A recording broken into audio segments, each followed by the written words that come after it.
do you want to introduce?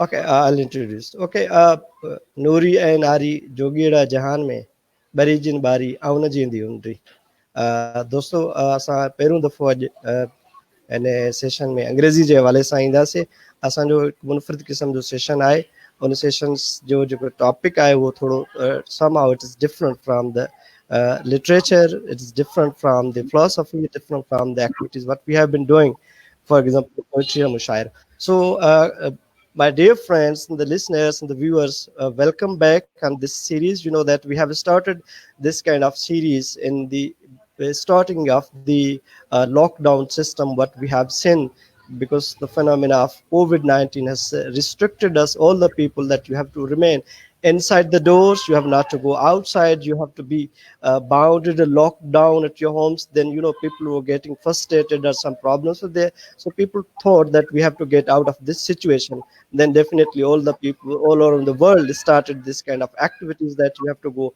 online, taking the support of internet, taking the support of connectivity of the global village. In the true sense, we have come to get this thing. So in that situation of the COVID-19, we have started this series of the online sessions. With the first time I've conducted, that the poetry session at the Sindhi Mushaira. All over the world, poets have joined us. Afterwards, we have continued this in the literary sense, in the sense of philosophical understanding, in the sense of some other identity crisis in Pakistan or some other piece. So very well-known speakers we have called here, and you have listened them in Urdu, in Sindhi, and now we are in English. That's a wonderful session. You will enjoy to know these things. So our speaker is very unique today. That she is youngest ever speaker of our series of the online sessions and the philosophy, that the philosophy of veganism. That's a wonderful, a new kind of idea. Maybe many of the people in the Sindh and many people in the country may not be well aware of the context of this session, that what is it about actually. But the veganism is something that's very different and very eco-friendly concept, the perception that we have not to consider ourselves that we are only we are only the living entities in the world, but there are so many other things, that they have the perception, they have the ideas, they have the feelings, that animals are that have the right, that they have to live their life at the fullest, not we have to be only consumers of these things, that what we are producing, we are eating, the dietary system or something else. So veganism not something that's we have to go for the only dietary for only something else, but this is the lifestyle that we have to accept this veganism, and we have to take care of the environment along with the animal rights. They have the rights on us, that they are living there. So there are so many things that we can consider. I was surprising when I was reading some kind of list of the people that the very famous and the celebrities are the vegans. Especially you might be knowing Virat Kohli of Indian player. He's the veganism as well. So I was watching the list of the vegan people that they are using the veganists. That uh, we will come to know that what people are there around, what the philosophy of veganism, and how we can take care of the animal rights and the ecosystem we can produce in a healthy lifestyle in this regard. So we welcome Sophia Akbar Lagari from the Canada. She is, a student of psychology, but definitely she has taken as optional subject at the minor philosophy, and she intends to go for the political science or maybe philosophy in the major, or some other learning or education system. So she is still to striving for that. She's vocalist of veganist at the herbivores, that we have to talk about this thing, and definitely she will enlighten us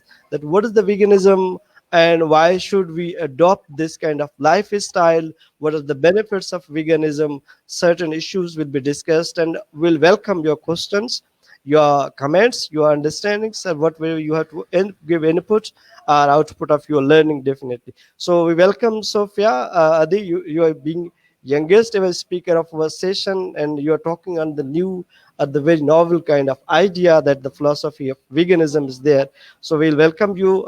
We have given you introduction. If you feel that there's a need of giving your own introduction somehow more about that, about your studies, about your lifestyle in Canada, and then you come to know, come to describe or enlighten us about the veganism, that what is veganism, and what is this the philosophy actually. So it is up to you now. Sophia, go ahead.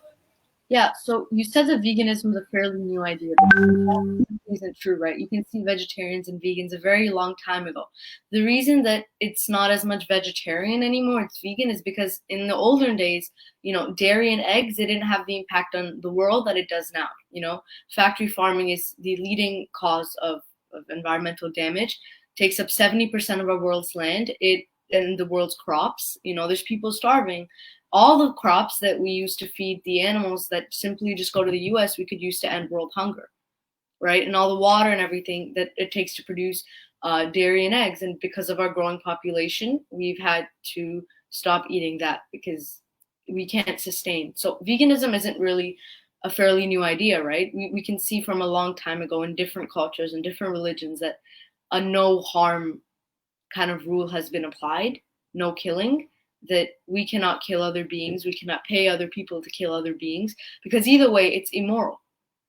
Now, I can start off with the main thing of we actually don't need meat. And that's one of the biggest lies that we are told, especially growing up by the meat and dairy industries, that we need this to grow up. We give our children milk, even though milk is terrible for your bones. We don't understand the impact that milk actually has on kids and their hormones, right there.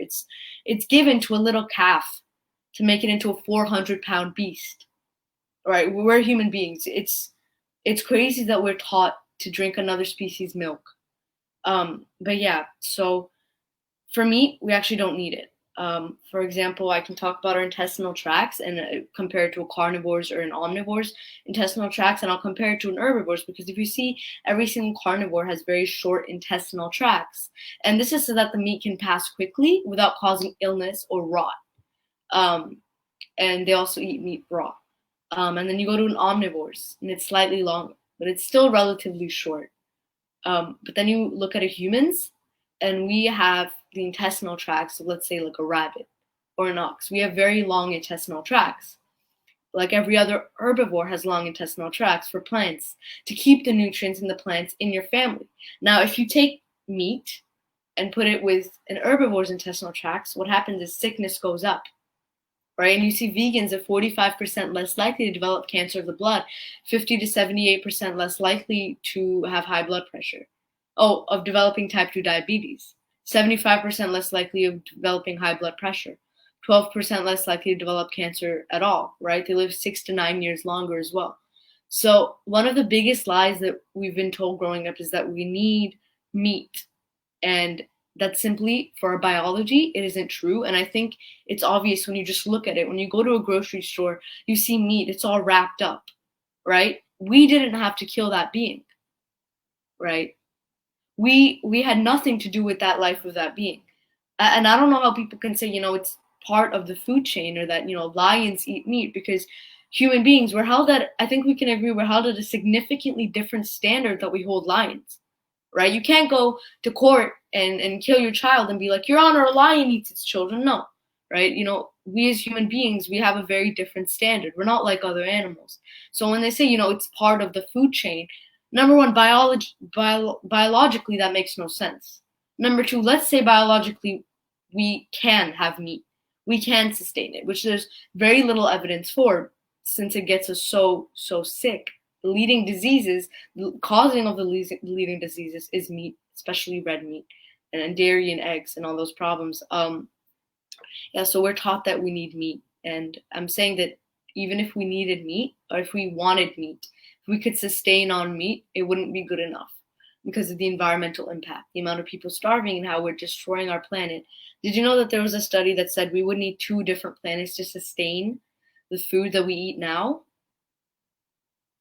Yeah. So then there's also eggs that I like to talk about, what an egg is, and how we actually do for eggs. So eggs is basically, it comes once a month naturally for chicken, maybe a little more. And this is actually part of a chicken's menstrual cycle.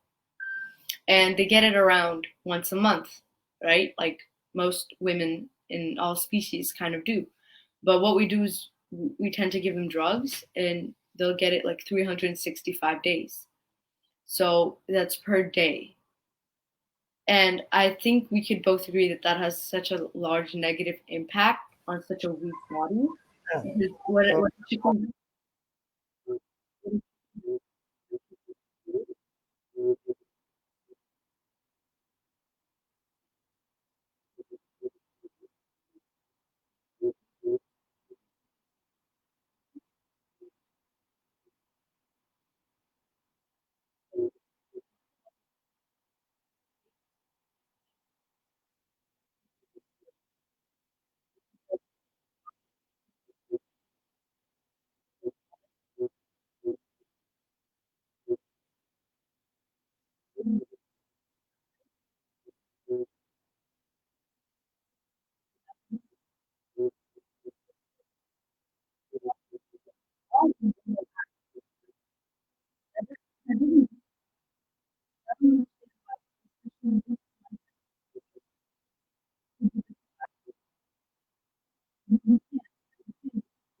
I got pleasure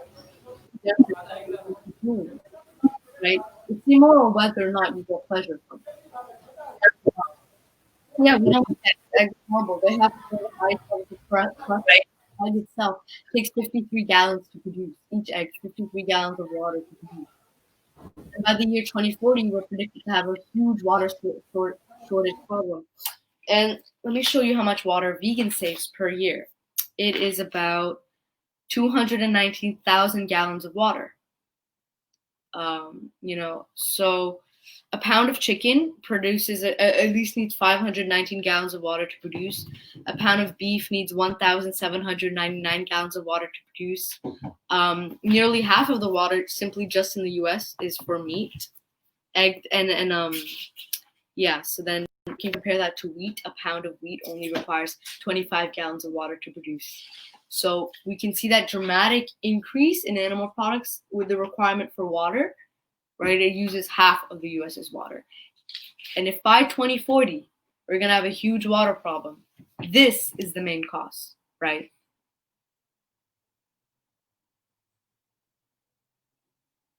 Yeah. You can continue. Yeah, and so water is one of the biggest problems. And after, Ask him, your voice is coming. Is my voice coming? Can you hear me? Messages that your voice is Yes, yes. Your voice is coming. It's clear. Go ahead. Yes, I was talking about the water problem. Yes, all of the people are hearing you, listening you. Go ahead. Yeah. So we have internet problem here, but you can go on. Okay. Continue, Sophia. You continue. Yeah. So the amount of resources that it actually takes, right? Our world can't sustain this amount of water and resources and plants it's used, right? 70%, as I said, of the grain is used for animals. When there's starving countries, we could actually end world hunger by going vegan. We could end world hunger by certain countries going vegan, right? And meat, dairy, and eggs benefits absolutely nobody but businessmen and those at top. And the problem is most people they conform to these ideals. You can even see Bill Gates or something. He had a speech about advertising. He mentioned advertising. He was talking about dairy industry. He was like, the dairy industry convinced you that milk is good for you, even though it's not. He's obviously right. It's not. It's horrible for you. It increases your risk of diabetes. It increases your risk of disease. And in the objective point of view, it's another species. So we talked about the impact of how we actually get eggs. I'm going to talk about dairy.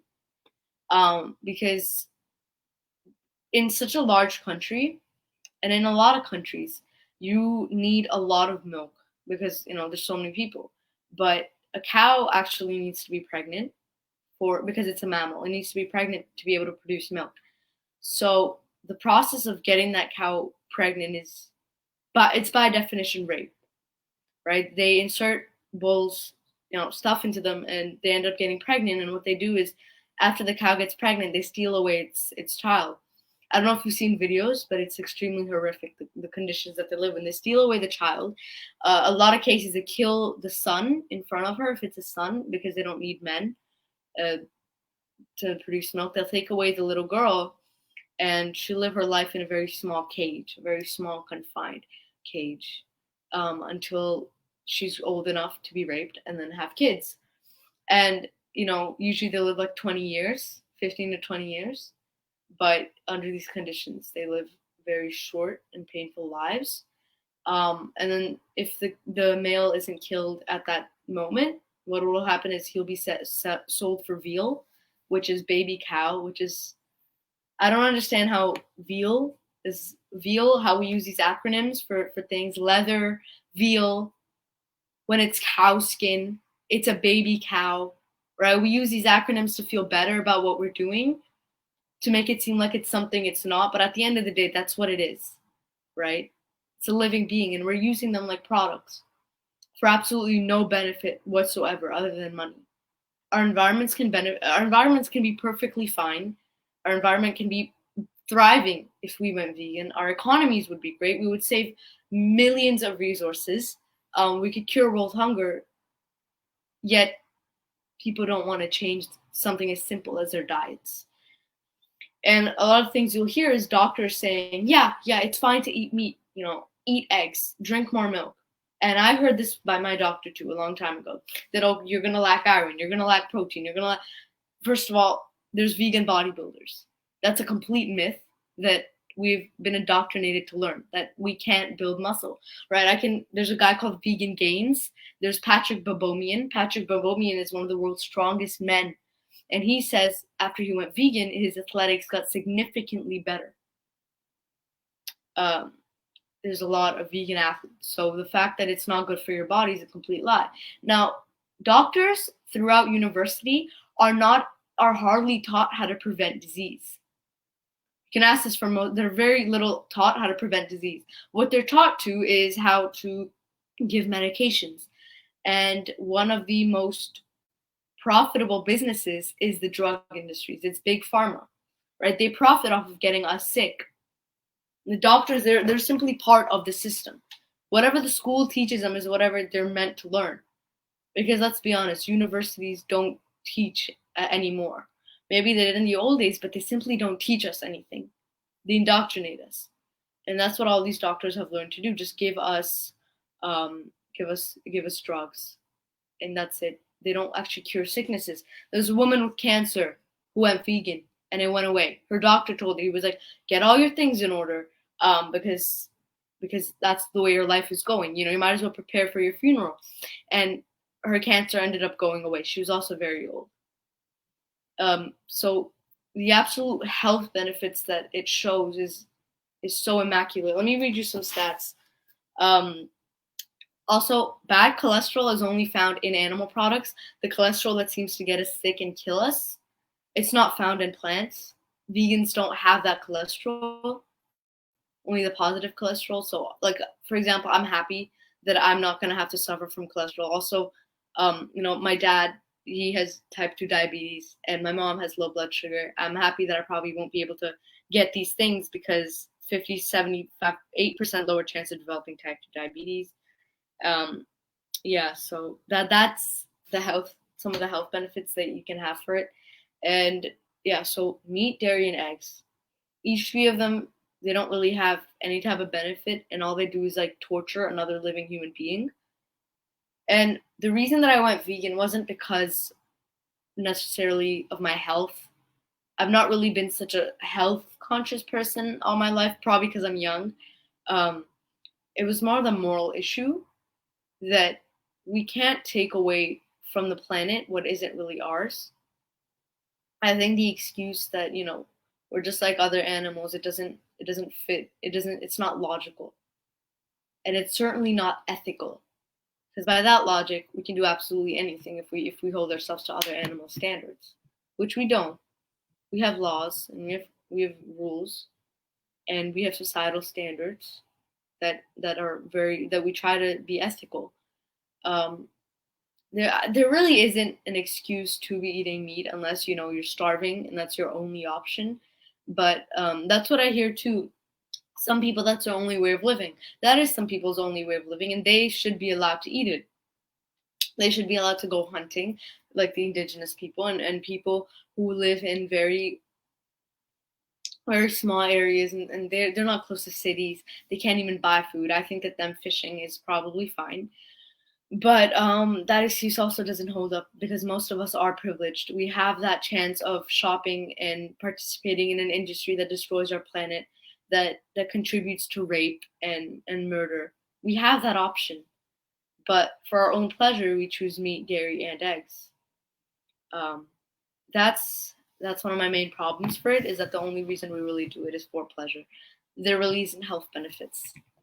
If there wasn't health benefits, I don't think there would be as many bodybuilders or athletes switching to a vegan diet. Now, the moral aspect is I went vegetarian fairly young, and this was simply because I knew that what I was eating was a living being. And there's been a lot of kids who stopped eating it. And, if you look at other animals, it's not that, you can't really see that they feel that guilt that we do, right? You can see that there's such irregularities that, like, we've been taught to have this, that it's natural, but why do we get it at a store, right? Why is the natural thing have so many drugs inside of it? Why is the natural thing getting us so sick? Why are we feeding this natural thing to our children? It's not natural. It's getting them sick. It's getting us sick. I was saying the main problem is the morality of it. Is that we as human beings, we have no right to go and kill what doesn't need to be killed. And I think that morally we can both relate that we wouldn't want to kill something simply for our pleasure. And we wouldn't want to pay somebody to kill someone mainly for our pleasure. Whether or not, and I see this, a lot of people are mocking the Chinese people for coronavirus, even though 7 out of 10 mass viruses have come from animals, right? Let's look, AIDS came from monkeys, right? Swine flu came from pigs, or mad cow disease, the plague, many huge diseases have come from animals. These diseases, they don't show to get other animals sick. Maybe it's because our body isn't built for this. And if we keep going down this road, one day we'll have a virus that will kill all of us. Because that's the way we're going. This has happened multiple times. And there has been a decline in meat after coronavirus, but I know society. I know people will go back to it. I think the one thing we need to remember is the moral and the health, the environmental aspects of it. Again, the ability to cure world hunger. It's all of our hands. I don't know why every single day we make that decision not to change our habits, even though they harm other beings. Yeah, and then the thing that we look down on China for their strange eating habits, what about us? What separates what really is the difference from the Chinese people, really? There isn't. We're eating sentient beings that we have no right eating. I don't hate Chinese people simply for eating dogs. I think it makes the reason is that plants too feel pain. How do you feel about the should we go vegan? No, Yeah. They'll ask you a question. You Yeah, don't okay. answer now. They'll ask So, you actually need 70% of the world's gross for meat. You need much more meat. Vegan diet requires around 90% less of the resources. Now, if that's true, even though there's no scientific basis for plants feeling pain, they have no brain, they don't have sentience, they don't have anything, they are alive, but there is absolutely no scientific evidence that they can feel pain. Now, a meat-eating diet actually requires more plants, more animals, more water. So as a vegan, you're saving plants and you're saving animals. So if that's true, somehow we find out that plants are sentient, you're killing more plants by eating animals. Right? Again, no excuse. How to motivate religious people? Well, I think God is good and God wouldn't want us to destroy his planet. That's my view. I don't really speak about religion when it comes to these type of topics. That's like a very personal thing. But I think the way I see it, I don't think God would want us to destroy the planet the way we are. In the olden days, meat was one of the only things we could eat in cases of emergency. But if you look at it during the hunter-gatherer time, 80 to 90% of the food was all plants. Meat was only in the case of necessity when it was rare because they had to kill the animal.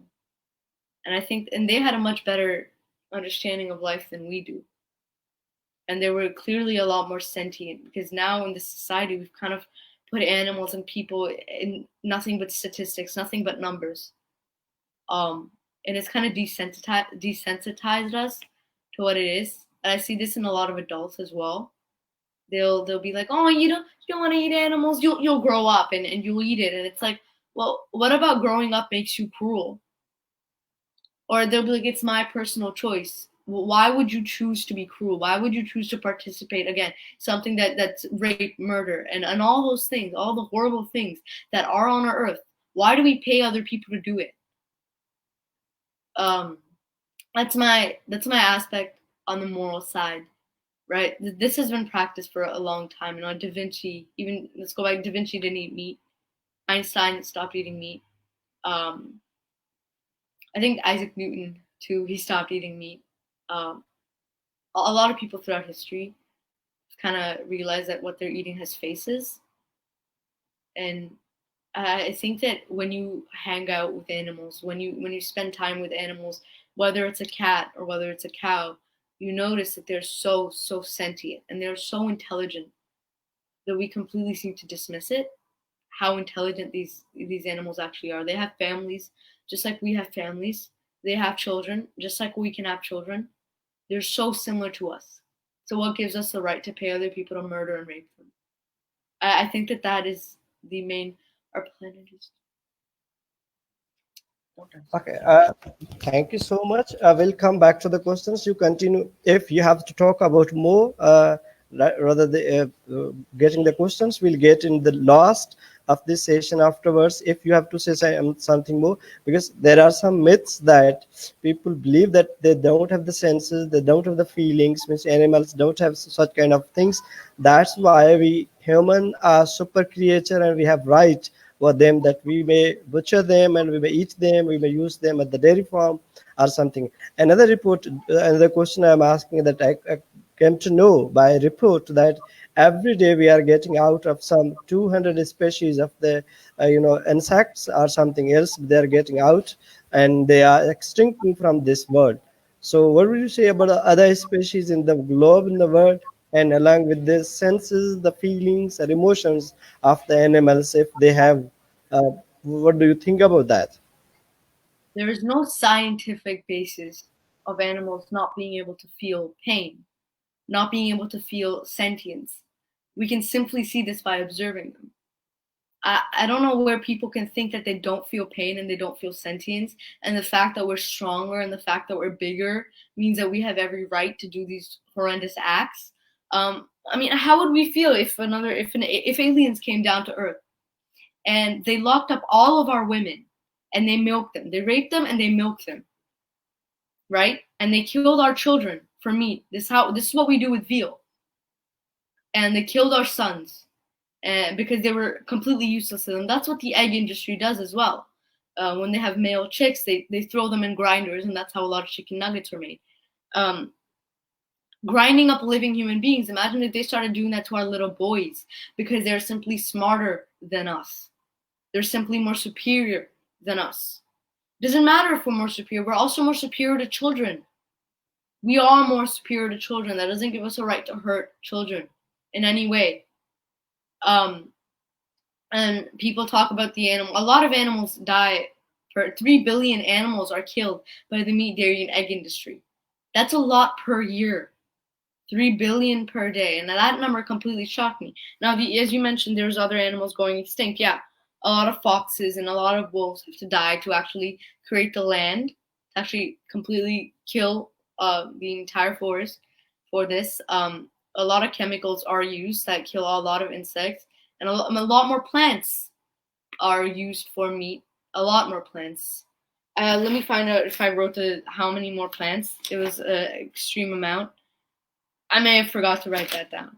But yeah, around like 94% less resources you need, around like 90% less. So you're killing more plants, you're killing more animals. There's no scientific data for plants feeling pain and animals not feeling pain. If I give you a knife, you're not going to go stab the animal when you have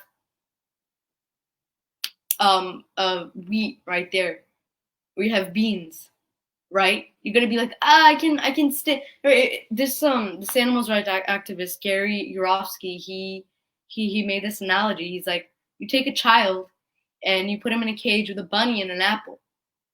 The child's gonna eat the apple and he's gonna play with the bunny. You tell me when that child is gonna eat that bunny raw and throw out the apple. It won't happen. It's not part of our nature. Okay, what did you say about KFC, McDonald's, barbecue culture that was developed by the commercialization of the animal meat? And definitely it has harmed, the animals a lot. People are very much hungry of this barbecue, and this culture is very much developing all over the world now. In Pakistan or Sindh, they are getting out some new KFCs, new barbecue system. Everywhere you are finding this thing. How do you see this system or the culture of commercialization of the animals meat? Well, I think that that just puts animals as kind of objects when we know for sure that they're sentient beings.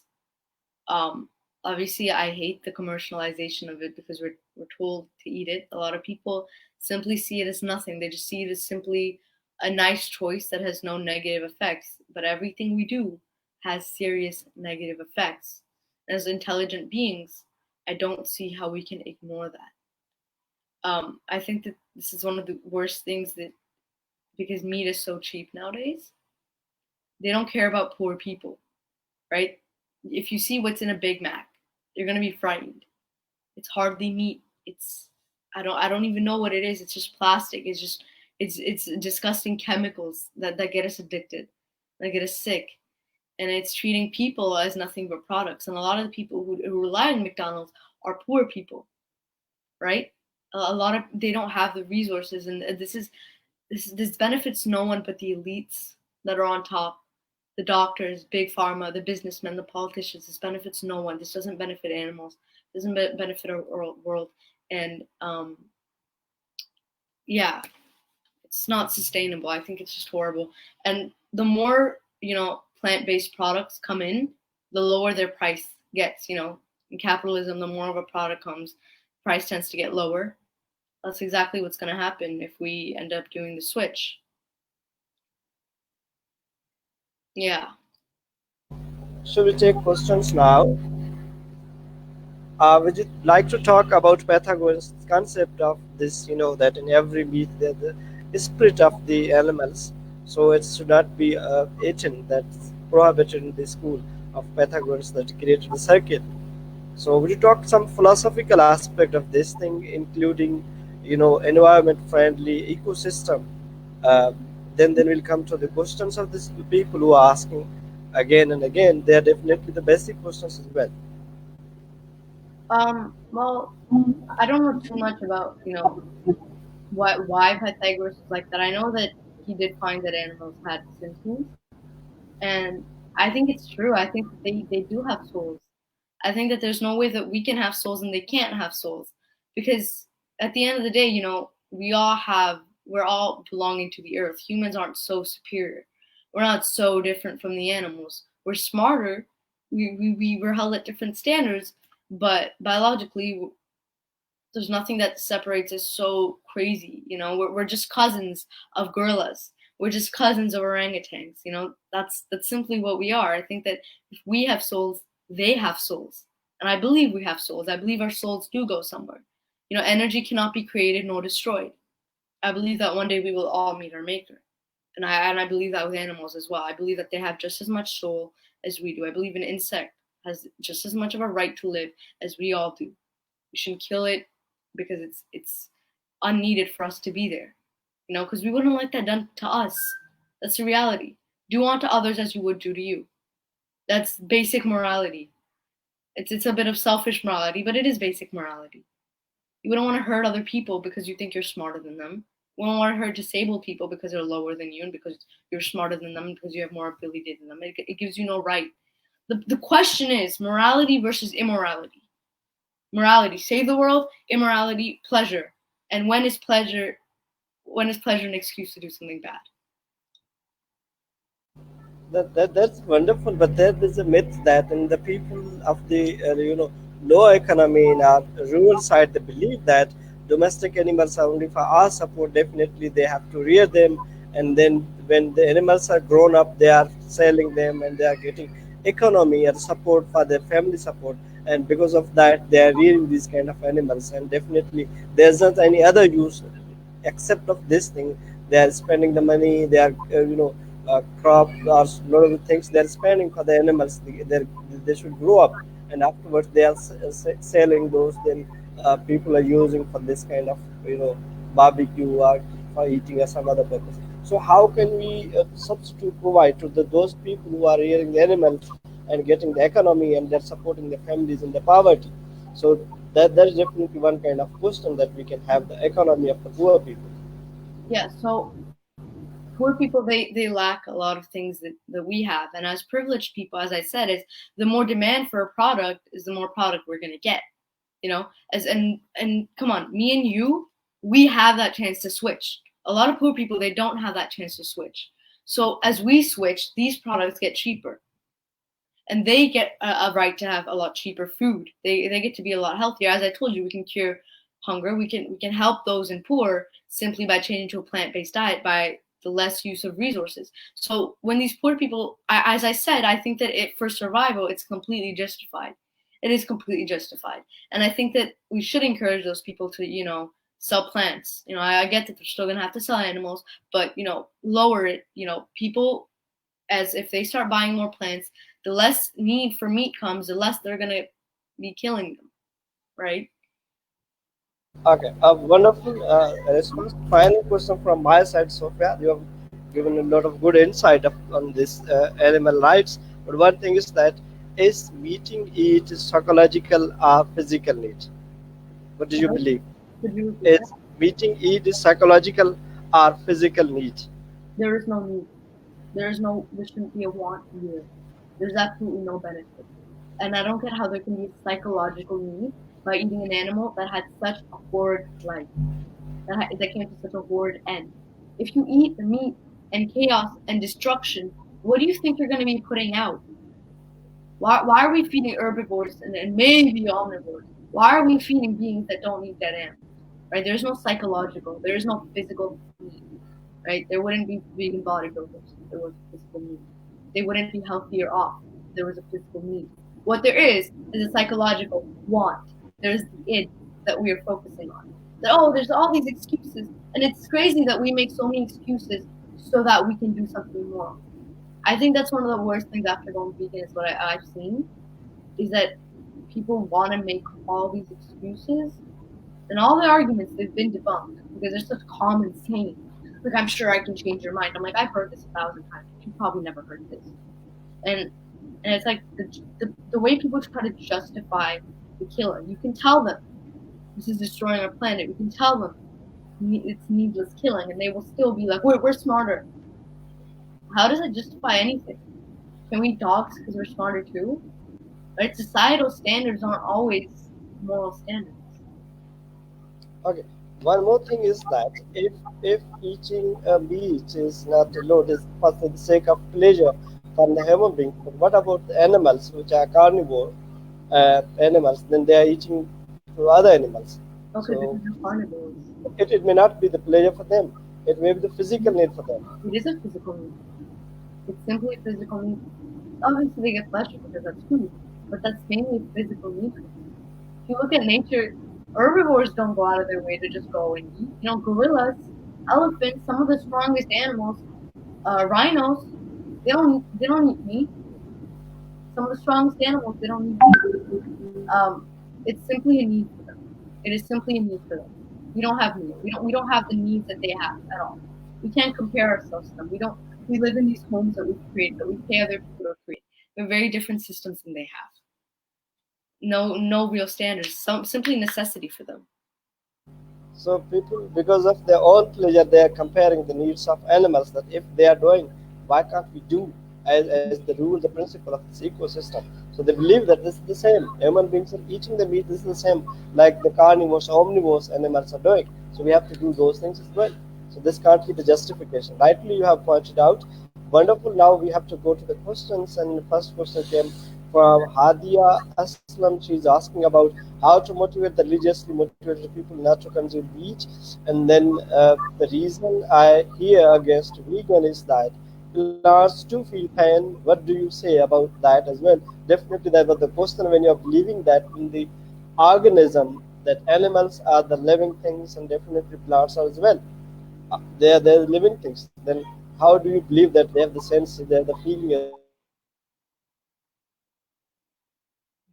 Answer this question. Yeah. First question, generally we can talk about the things. And further, she's asking about, should we go vegan on the basis that animals cannot speak and they suffer silently for the sake of survival?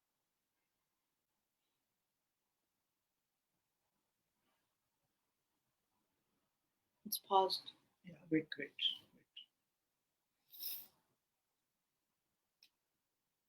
You can answer the question.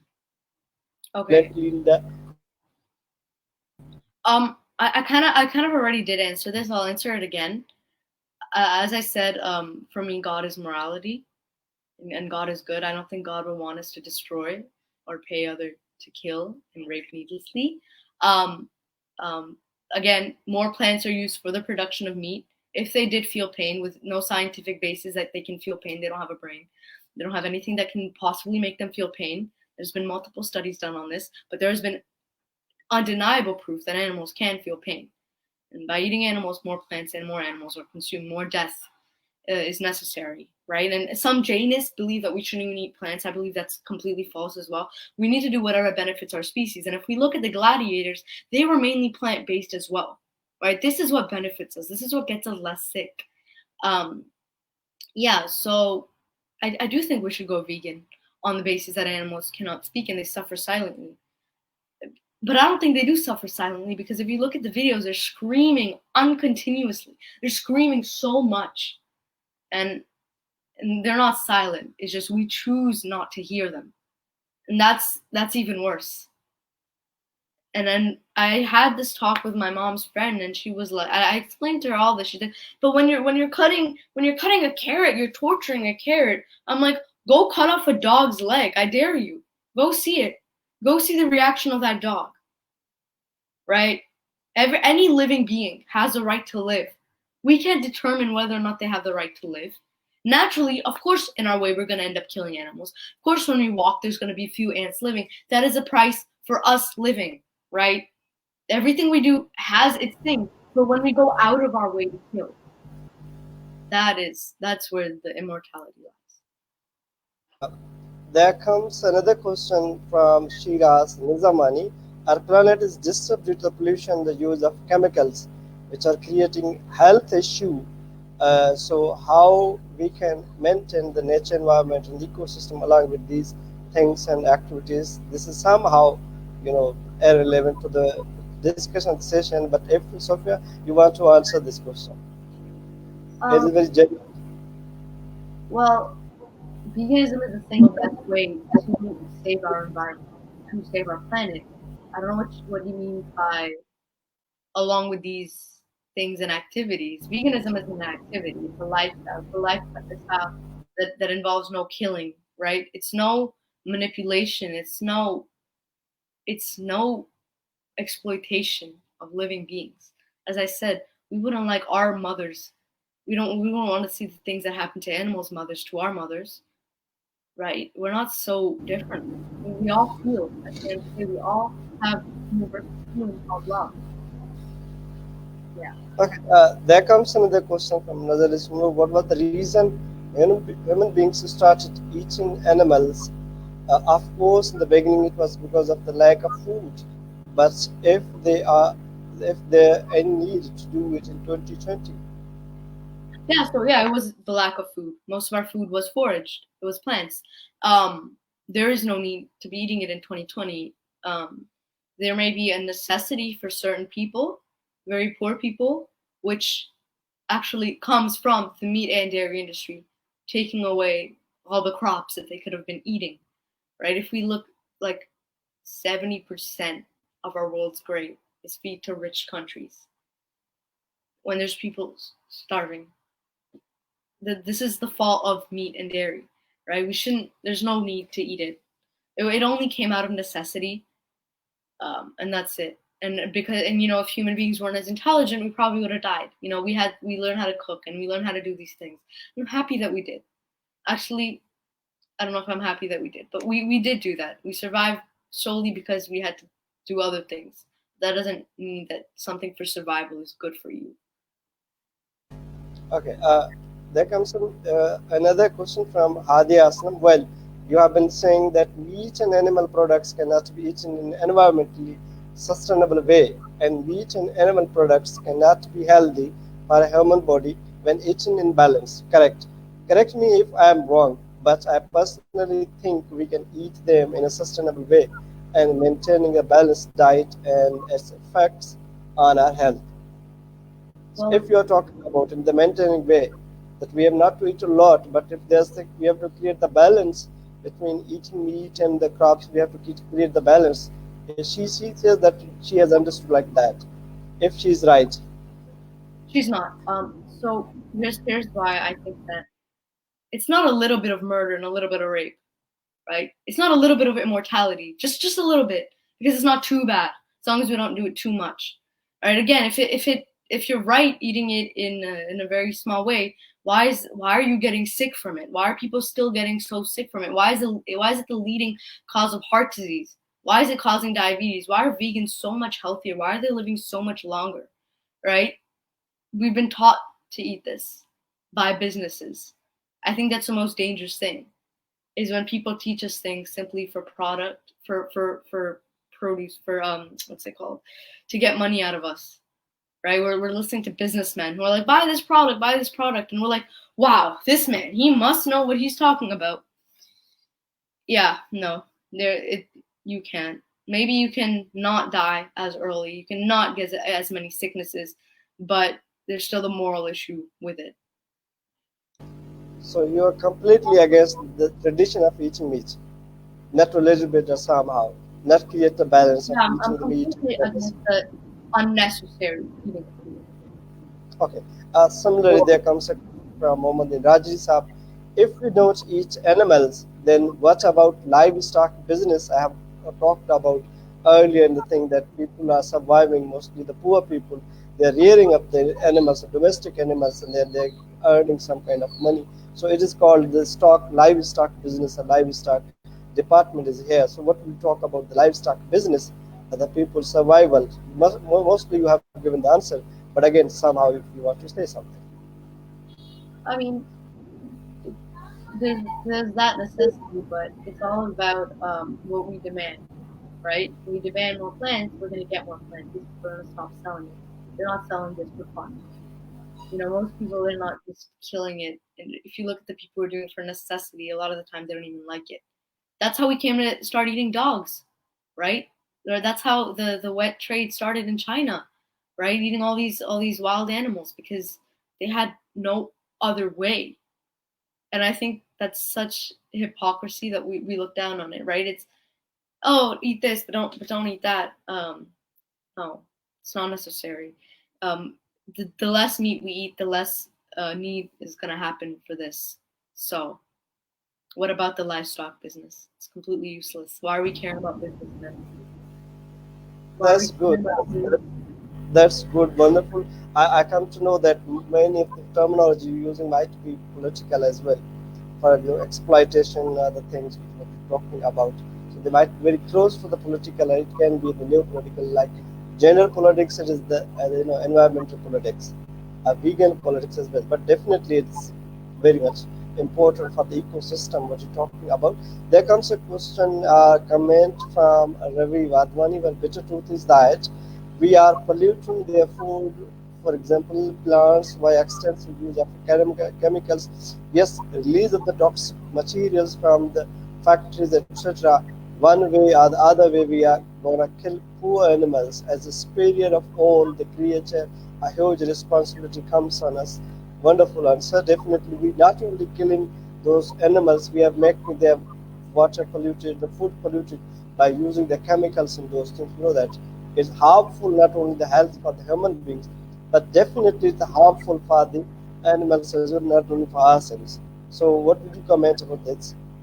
Well, either way, human beings are going to die as well. Either way, dogs are going to die as well. Either way, kids are going to die as well. Just because either way it's going to happen doesn't mean we need to contribute to even more of it, right? I think, as I said, either way, we're going to be walking and we're going to hurt ants. But that's not really our fault because that's just how we live. That's all part of the system. All herbivores, they end up doing that as well. You know, per year I heard that you get like spiders in your mouth and we accidentally kill animals even in our sleep. But why do we have to go out of our way to do it? You are right. Either way, animals are going to die. Either way, people are going to die. But that doesn't mean that I can go killing people. That doesn't mean that I can justify killing for non-necessity just because it's going to happen anyways. Either way, there's going to be rapists doesn't mean someone is justified to rape. Just because it happens doesn't justify it. There's no justification. The comment and question from Hadiya again. She was very earnest to listen to you when she has been waiting for your talk as well. She's commenting, well, you talk about that animals given certain medicines are things to breed more, etc. But the same we do with the plants and to grow crop. How do you see that? Is not that unhealthy too? It is unhealthy, but most of the time, they're given to grow for animals, and then the remainder is for us herbivores. Um, yeah, I don't agree that we do all those things to plants. I think the main problem is that our government does not care about our health. We can see this no matter what. I advocate that we need to stop using all the horrible products that we use on plants because we're putting this to our body. It's not natural. It's gonna get us. It's not good. But if we compare what gets us more sick, it's still meat, dairy, and eggs. You're still healthier off eating this. Right, there comes again the comments of Sheeraz Nizamani. We'll go ahead with comments. All animals have important roles in the ecosystem. There seems to be an ecological balance between all animals in nature. Some animals help to bring out the nutrients from the cycle, while others help in decomposition, carbon, and the nitrogen cycle. All animals, insects, even microorganisms play a role. Rightly said, Sheeraz Nizamani. Thank you so much for this. We'll get another question from Ravi Wadhwani. He's talking about how do you suggest to change the habit of eating meat? What steps should we take? Hope you understand it's not an easy task, definitely. So we have to clear the narrative first, and we are conducting the session, Ravi, on this veganism or the animal rights. First time, that even people don't know about what the veganism.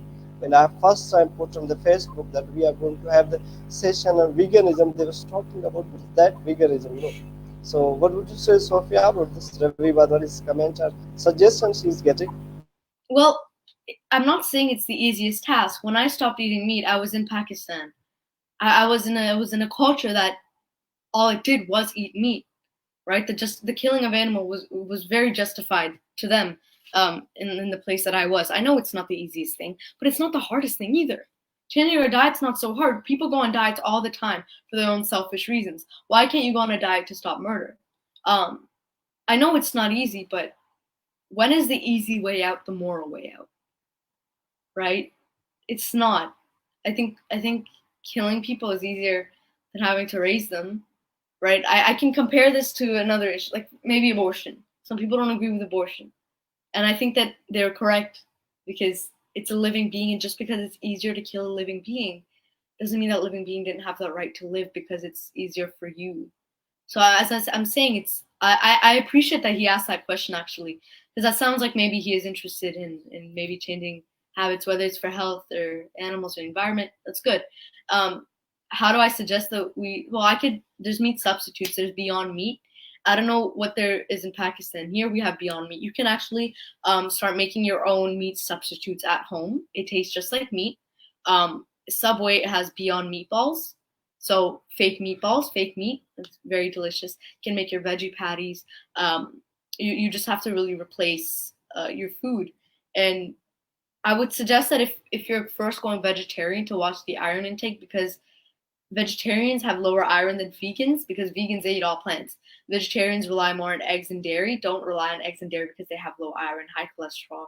Um, there's many substitutes. So I would suggest lentils. I would suggest beans. I would suggest spinach. Those are very good substitutes. Very good answer. Ravi Wadhwani is sitting in Dubai, UAE, and he's talking from there. He's asking the question. Let's create the narrative about this thing, and let's create the awareness of the health. Health is not the primary issue with the people of Pakistan. This is very much secondary or tertiary question that we have to take care about our health. We don't have the people, majority of the people don't even have the food that they have to eat, definitely. So how can they think about this thing, our balancing diet, our dietary questions are there. So whatever they are getting easily, as she was talking about, the cheap product of something that was the meat, the people are getting and enjoy. Even the policy system we have, that's very much, diseaseful. People are using this pattern, even though every time the government or the other institutions giving warn that we will not read the policy, but we are using all of these things. There comes the comment of Sheeraz Nizamani again. My question was actually about the disturbance of biological system due to unnecessary use of chemicals, poison, etc. Why not people stay with the biological system which we naturally from the hundreds of years? So, if you want to say, definitely this is the question we all are asking. All the people who are believing in the veganism, they are asking that then why people can't live with the things, natural products that hundreds of years they have been living on those things. So if you want to say something, Sophia, but this is the comment kind of thing. Well, for hundreds of years, we've also been able to justify killings of each other. We didn't even consider women full human beings. Some people still don't. We considered people with a different skin color than us less human for hundreds of years. I think our history has been very dark. And I think that we can't really justify our actions today by the fact that it happened hundreds of years ago. Or else I could go around killing other people because I don't agree with them religiously. I think that, or killing other people just simply because we don't have the same opinion. I don't know what he means by we've been doing this for 100 years. We haven't been doing factory farming for hundreds of years, right? We haven't even, human beings haven't even been on this planet for so long, and we've caused mass destruction to it. That's what I would say. Again, there comes a comment of Ravi Wadhwani, diseases are not directly proportional to the consumption of meat only. Lifestyle balance is highly required, which is lost, I believe, for most of the societies. Please put emphasis on the lifestyle balance as well. But there is no need for it. Again, there's no need for it. So this is what I hear a lot. Lifestyle balance of what? Balance of a little bit of sickness and a little bit of health, or just health? I would say just health. Because if we look at it, the balance that people have nowadays, it's still getting them sick. It's unnecessary. Our intestinal tracts, our simple biology doesn't make up for it, right? We have long intestinal tracts. The reason carnivores and omnivores tend to have shorter intestinal tracts, especially carnivores, so that meat can pass quickly. When you give it too long intestinal tracts, it stays longer, causes more illness. It's a biological fact. Yeah. And yeah, diseases aren't only from meat consumption, but a lot are. A lot are. So, your talk is reminding me Sarah Suleri's novel that the meatless days we'll discuss this about and we'll ask something from Mr. Akbar Lagar. So definitely, Hadiya Aslam is again asking the question that has been responded again and again. She says, that, by the way, how would you define veganism now? Well, veganism is absolutely no take from animals, zero animal exploitation. We don't need animals. We don't take their periods, which is what an egg is, and we don't take a child's milk. It's a little selfish to take another baby's milk. That's how I would define veganism: zero exploitation of animals, the way that we naturally are. It's what benefits us. Okay, again, I forgot that no, animals are not exploited only for the eating the meat, but also they are used for the dress, for the shoes, for the jacket, and for some other things as well. So, same question asked by Mohammed Raji. That's again that we have to clarify this position that veganism doesn't mean that only you have not to eat the meat, but you have not to use the animal product for anything as well. If we do not use the animals, then the spin of government, business, and other relevant byproducts market will suffer like shoes factories, etc., causing unemployment of millions of employers. What is the strategy? Okay, so I don't know if Mohammed has heard of faux fur. There's vegan leather now. There's faux fur. Those are rising businesses. There's Beyond Meat, right? Whatever we do, we'll substitute it with something else. Because let's be honest, people love the look of leather. People love the look of fur. And that's why they kill animals and rip their skins off for leather and fur. I don't know if you've seen a cow's skin being ripped off while it was alive. I don't think leather or businessmen should justify that. Yeah, maybe it might suffer a little bit, but there's always the replacements. People always buy faux fur nowadays. And faux fur is definitely rising. Fake leather is rising. So I don't really see how the businesses can suffer so much. And I think that some businesses deserve to be shut down. Right? I think we can agree if a business is doing something so wrong, it deserves to change. And it won't, I doubt it'll make you lose millions of jobs. But okay, because when we stop selling this thing, we're gonna start selling something else. That's just how it's gonna go. You can replace it easily. Anything else?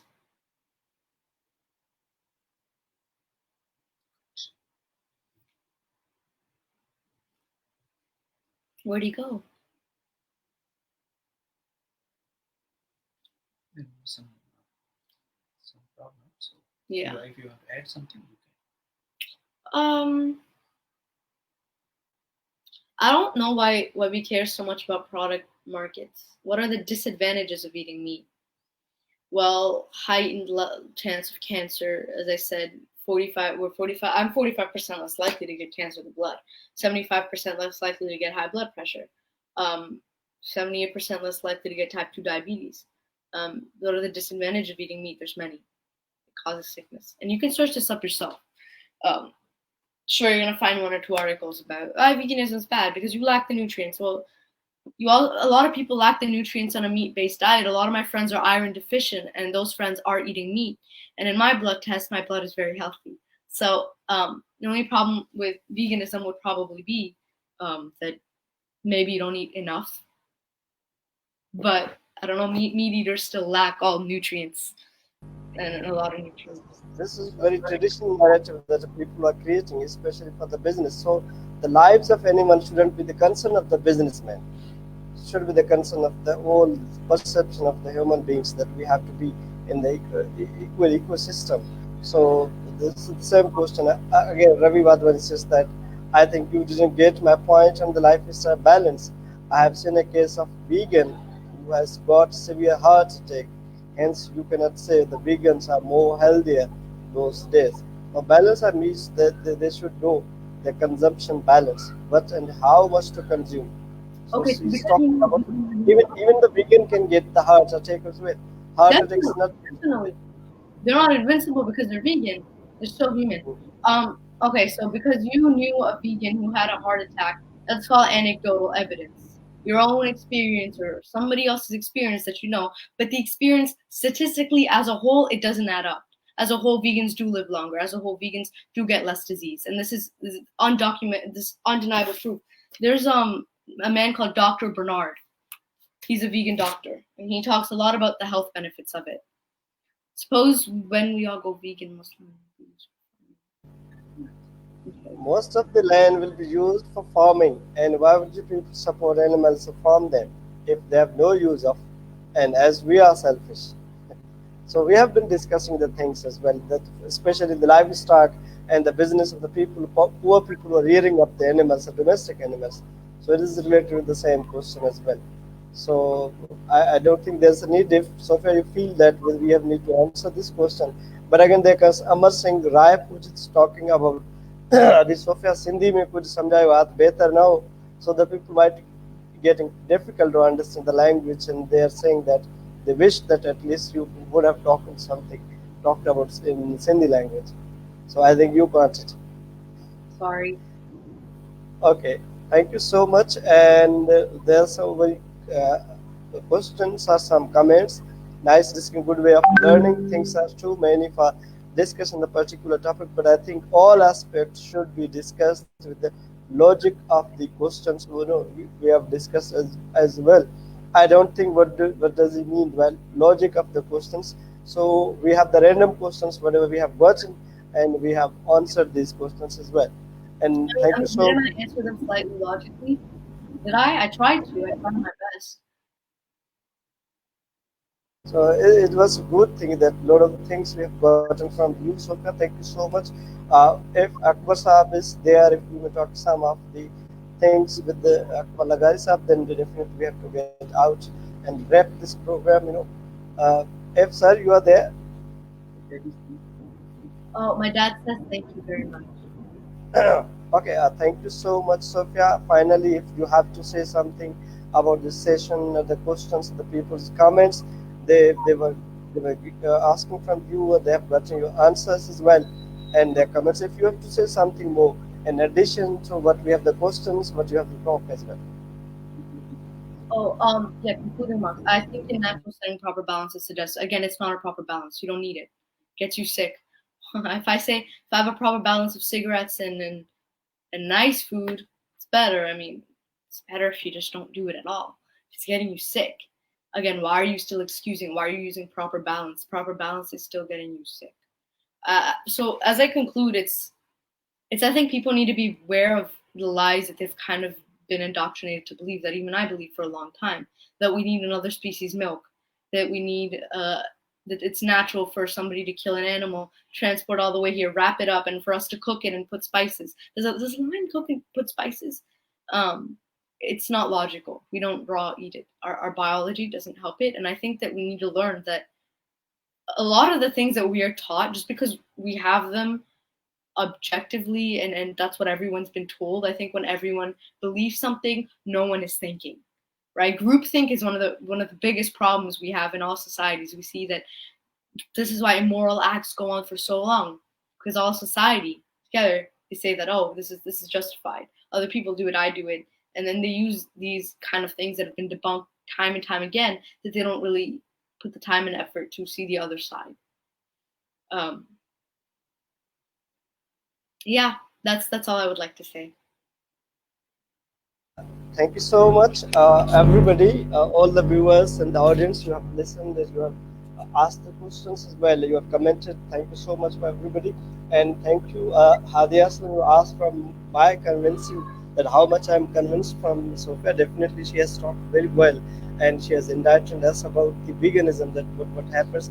Definitely, we have not to think about ourselves only, because we are full of the things which are around us. So they are making the world, and we are living in the globe that friendly because of those animals, and we have made the living habitat very difficult for them, and they are feeling the problem that they have accommodated somewhere. So we have created the problem for them, that we have to think about those things as well. So we shouldn't think only ourselves. We shouldn't be the selfish enough that we have to test. We are feeling the test is something. We are going for killing or butchering these animals, and we are making the habitat very difficult for them, and we are just living enjoyable because we are the smart enough that we have right to kill or murder something else. Definitely, I'm very much convinced, and definitely she has talked really very well at this age. So being the youngest speaker of our session, she has conveyed a lot of the things that will be the lesson for all the people who are listening, and definitely those who will listen afterwards, and it will create a new kind of narrative of the discourse in our society that we have to think. I have been reading and talking about the ecosystem or eco-criticism as well. In eco-criticism, that is somehow different from what we have taken the romanticism, that romantic poetry, they are believing that nature is for the sake of our enjoyment, that we have to get the pleasure from those things, but not only the pleasure, but that they are not prohibiting that don't exploit those and natural things, plants or animals as well. But now it comes to the new perception that we not only have to enjoy the pleasure of this, but this earth should be made, habitat and livable for those animals and the things as well. So it can help us to create the ecosystem, and definitely you come up with the reports that we have sort of things. So it reminds me again the politics of General Ziaul Haq when he has said It's been an hour. some days of meatless days, that you have 3 days to have the meat and you have 3 days not to have the meat. So the politics of meat has started there, and now the business of meat has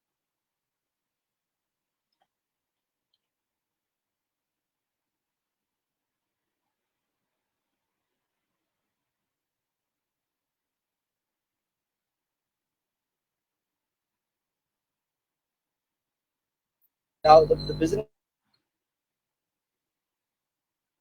So definitely we have to now the business of meat has started there, and now the business of meat has started there. So definitely we have to meat, but not talk about the business, not to talk about shoes, not to talk about the fur jackets and the things which we are using of their skin, that leather. That's not a good thing. We have to avoid all of these things. We have to create, environment friendly world and globe. That is the salvation of the human beings as well. Thank you so much, Sophia, and all the people you have listened us, and definitely we have got some new insight of these things, and you're talking really wonderfully, Sophia, and you're talking very generously asked me the answers as well. I don't have the much more to talk about this thing, only to the couplet of the poem of Shah Latif, which I keep a contrary eye, I move contrary to the masses. That is the Ak Ulti Dhar, Baul to arms. Keep a contrary eye, move contrary to the masses. Je lehwaro lok wet mucho wo ubar. If people move downward the stream, you move upward the stream. So you have to think in the different paradigm. So paradigm shift is the requirement of things. So you have created the paradigm shift in the lifestyle of the human being, and what we are talking about the narrative or the discourse we have create now. Keep a contrary eye, move contrary to the masses. If they move downward the stream, you move upward the stream. We don't care even if they will kill us. Thank you so much to all the people and Thank you. listeners. Thank you, Sophie. So we'll be back again. Thank you so much, and goodbye. Bye.